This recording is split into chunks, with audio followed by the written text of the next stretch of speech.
Hello and welcome to your latest Asset Intelligence market update. As the grey clouds gather and the evenings draw in, the days can sometimes feel very short indeed in late autumn. That sense is mirrored by what seems to be the relentless shortening of the news cycle, the notion that big news days come, go, and are soon followed by the next big event. Politics has certainly had that feel to it lately, both here and abroad. So this month we're going to check in with the state of play here at home and over in the good old US of A too. First up, the home turf. The Chancellor, Jeremy Hunt, did what neither of his two predecessors managed to achieve and delivered a formal fiscal event in the form of the Autumn Statement. Now, this was an early Christmas present that nobody wanted. Put simply, the situation now facing the average working Brit is that of their taxes, mortgages and energy bills all heading in the same direction. Up, so lumps of coal all round. That said, one stakeholder was largely pleased, that faceless force we call the markets. In stark contrast to the reception meted out to the so-called mini-budget in September, the value of sterling, as well as the cost of government borrowing, barely shifted in the hours after Mr Hunt's speech, and both have already recovered significantly over the past few weeks.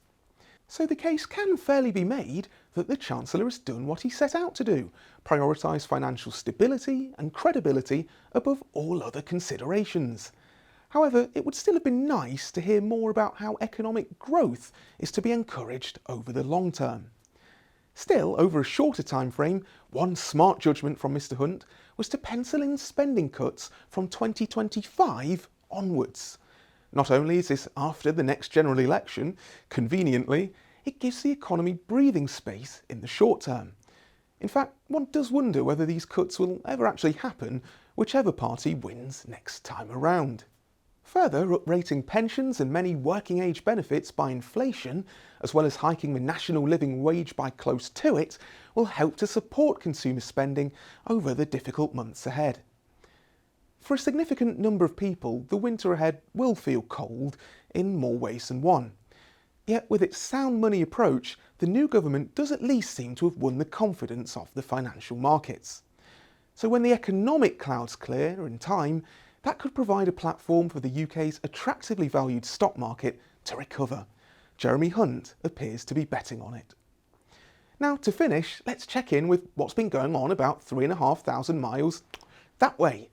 America's politicians recently came through their mid-term elections.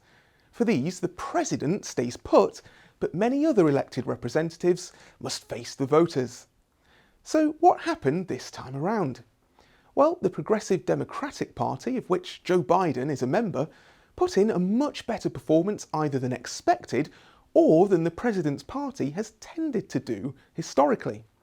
The Democrats retained control of the Senate, which is equivalent to our House of Lords, and only very narrowly lost the House of Representatives, which is like our Commons, to the Republican Party, and that's the one of Donald Trump. Now these polls are hugely interesting for political nerds like myself, but what are the implications for investors? Well, we don't think there's much to worry about.